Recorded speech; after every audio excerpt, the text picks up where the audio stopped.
Morning, folks. I'll just sort out Facebook. Morning, Reagan. I to see you there. I enjoyed myself in your show last night. Nice to get a chance to chat with you. Really enjoyed that. Now, folks, I apologise for the Two Davies being cancelled at such short notice yesterday. But as I said in my wee short broadcast, it was my fault. As viewers will know, because I live in rural North Lanarkshire, I sometimes get a very bad internet connection. And I've been complaining to my network provider. And to be fair to my network provider, they have been trying to resolve the problem. Monday, I got an email from them telling me they were coming to change the node on the telegraph pole at the back, because I still have wire coming into my house. And instead of fibre optics. And I forgot about it. I should have rescheduled the programme, but I forgot about it. Main thing is, the show's wrote, there's no gap in the script. I will do it again sometime regularly. Aye, hopefully. We'll see how the days are fitting round about you, my friend. And I'm sure we would like to have you on the Two Davies at one point or all. So yesterday's show being cancelled, it was my fault, folks. Hi, Barbara. It was my fault, and I apologise. David was all set up, ready to go, and the boy for the network provider showed up at the door to tell me the internet was going to have to replace this node. And so but he did hold off 10 minutes to let me put out the wee broadcast to let you know that we're only going to be able to broadcast, because the studio is in my home. So David gets a link for me, and that's how the Two Davies go. And my mobile phone signal not being great here, I didn't have the bandwidth on my mobile phone to do it through the studio on my mobile app. So, as I say, apologies. Normal service will resume on Monday. So you'll get the Two Davies on Monday afternoon as usual, and things should get back in a pattern again. Now, hopefully, with the new node being fitted to the pole out there, problems I've had with the internet shouldn't be as bad.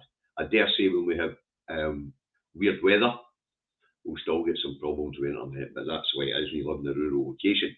Okay, so it's Indie Truck Davy on the 18th of the 10th, 2024, and out the truck and at home in my office, as I always am these days, in Salisbury, North Lanarkshire, where it's overcast this morning, 12 degrees. Forecast says it's going to be mostly cloudy all day. I dare say we'll get the odd shower. Doesn't mention showers in the forecast, but I dare say we'll get the odd shower. So that's the weather forecast for Salisbury, North Lanarkshire. If you want to know what the weather's like with you, look at your rain bloody one day. And apparently Julie did this morning, and it's blowing a hoolie where she is. I will. Right, first up today, the red tops are all going on the story of the young fella from One Direction who fell for a third floor bank balcony in a holiday resort, I think it was in Spain. Shows you how much interest I've got in the story. But anyway, young fella, Liam, died aged 31, and that's where their answers go. Their answers go, you will forever live in our hearts, apparently. Thanks very much, Alistair. Thank you. So he'll forever live in our hearts. I don't even know who the young fellow is. I had no idea. I had to look it up. Anyway, the Scottish version of the Daily Fail, it's got a similar storyline, except for it says, the young fella from One Direction, it says that he was on a bender. It says he was on a bender. Thanks, Duncan. Apparently, he'd been dumped by his record label and went on a bender. So apparently, he got drunk and high and fell off a balcony. They also mentioned a couple of mysterious young ladies who the police want to speak to. Hey, you're welcome, Duncan. Thanks very much for your kind contribution to the Food Bank Fund. Right, so the Sun also goes on the young fella from One Direction. And it also tells us that he was on a bender. He was having a party. He'd just been dumped by his record label. So I dare say he was a wee bit depressed at the time when he went on this bender. Now the Metro says Liam's final tragic hours, and they talk about the drink and drugs bender he was on as well. Okay, so let's move on for the red tops in the story of this young fella for One Direction who fell for a balcony because he was out his tree. Right, and the Scotsman, it reads on, Ineos is still in line for green tax breaks despite job losses. Now, this is the story of Ineos shutting down the Grangemouth plant, but apparently Ineos as a group is getting green tax breaks. Now, I don't know what Ineos does to merit these green tax breaks, because it is a petrochemical company after all, but apparently it's in line for green tax breaks, and there is an outrage about it, apparently. Now, the National, I'll put a National up, folks. No, I won't, because I've shut all the tabs for some reason. All the tabs are on the other one. Anyway, what the National tells us is that Mr. Salmon's body is being repatriated today, and that there will be an honour guard and an escort for the Yes Bikers when his coffin is leaving Glasgow Airport, I believe. Now, I don't know where they're taking it. I'm sure the information's out there. I haven't looked. I don't really do this mass mourning thing. It's the same with the young fella for One Direction thing. I don't really do this mass mourning thing. It's no something I'll no be going to have a look at his body and state or whatever it is the day with him. It's no me. It's just no what I do.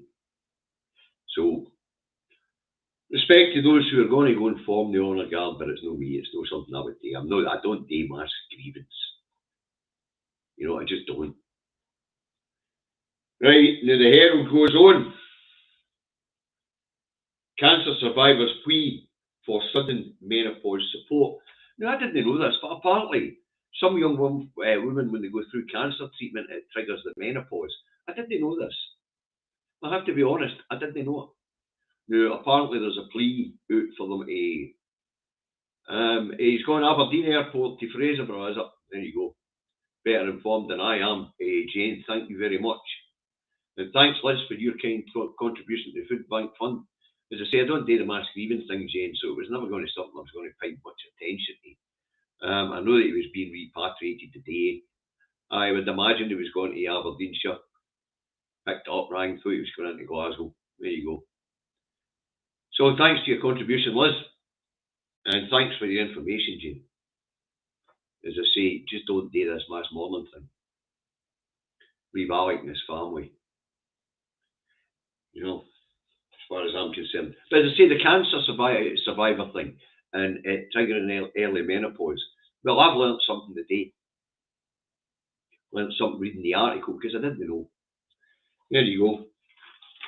So some young women who go through cancer treatment, it brings on the menopause early and they're looking for support.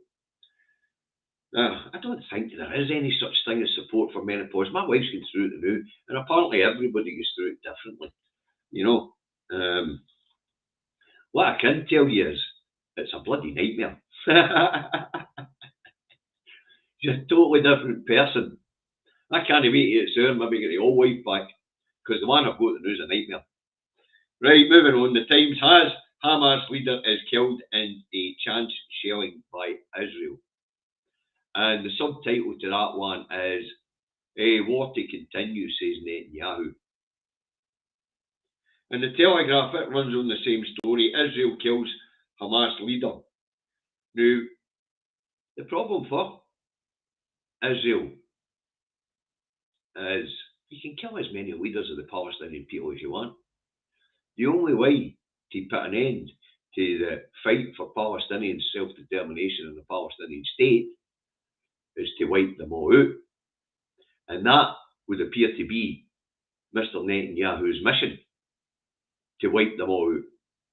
But killing one leader is not going to make any difference. Another one will step up to the plate. You can't kill the idea of self-determination.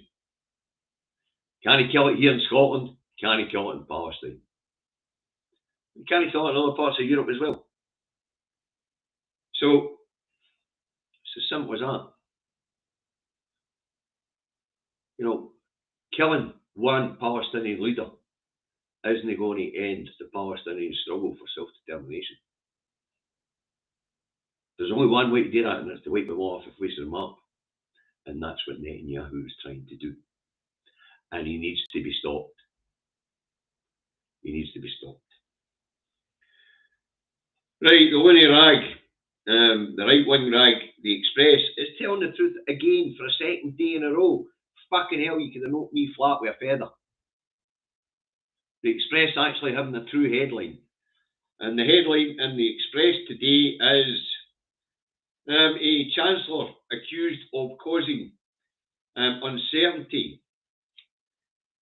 And that's because people are dashing to draw their money out their pensions.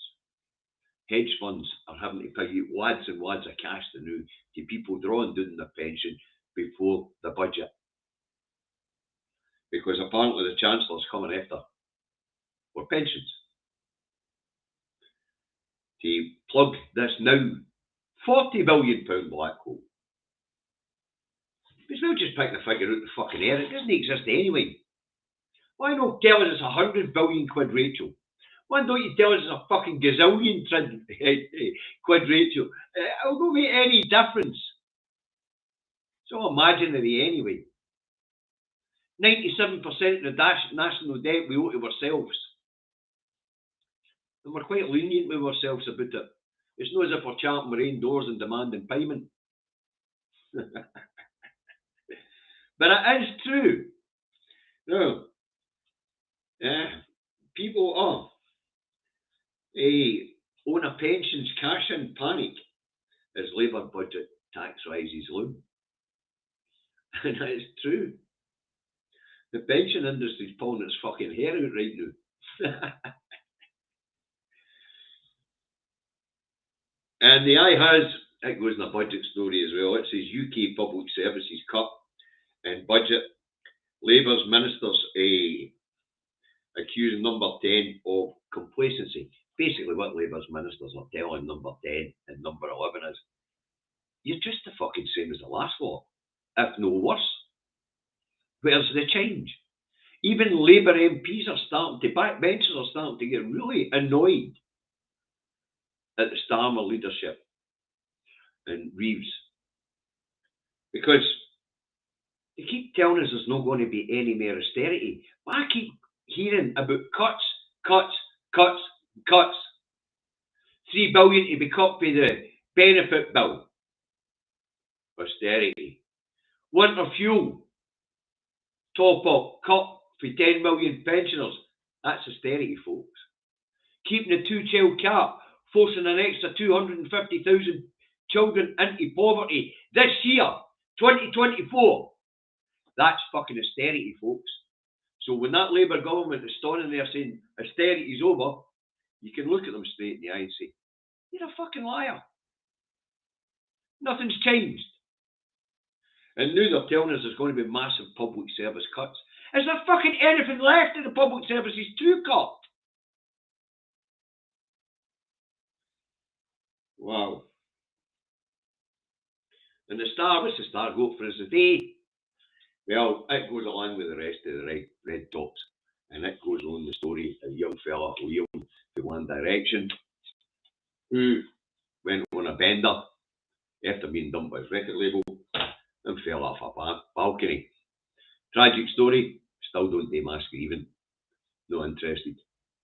We'll let Liam's family grieve for him, and we'll let Alex's family grieve for him.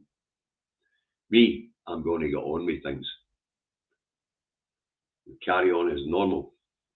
I'm going to keep my eyes on the prize. Alright. Anyway, that's what I've got for you this week. David and I will be back on Monday. I'll be back Monday morning for a paper review. David and I will be back Monday afternoon to get a wee bit more chat on the go about what's in the headlines, and we'll probably be talking about the budget. Because that's what all the serious rags are talking about. They're all talking about the budget. Okay, what's One Direction class action? You'll need to do what I did and look it up in your search engine, mate, because I had no Scooby. When I seen that headline yesterday, 1D, Liam, whatever it was, I had no idea what 1D was. None, had to Google it yesterday morning. So I did. Anyway, as I say, that's what both keys for this week, folks. Thanks for joining me in such great numbers. I hope you found it entertaining. I hope you found it informative. But as I say, cutting off, killing one leader of the Palestinian people, it ain't going to put an end to nothing. But Netanyahu's got no intention of stopping anyway. It's his intent to wipe them all out. And as I say, the other stories here in Scotland are not really much, is there? It's Mr. Salmond and INEOS and tax breaks. You'd almost think that the Scottish Parliament wasn't sitting at this point in time. All eyes are on Westminster, for good reason. No matter where you live in the UK, whether it be England, Wales, Northern Ireland or Scotland, what happens on the 30th, it affects right across the board. Right across the board. Okay, right, see you on Monday. Look after each other. Thanks for the contributions to the Food Bank Fund today. Thanks to the moderators. Please hit the like button. And if you want to share it, but I don't promote sharing in the Two Davies broadcast because, well, you know, you can all check the papers yourselves. But it's good fun today. Catch you all on Monday. And I say, Regan Awake, thanks very much for the invite onto your show last night. Had a lot of fun. Enjoyed it. Catch you on Monday, folks. Bye for now.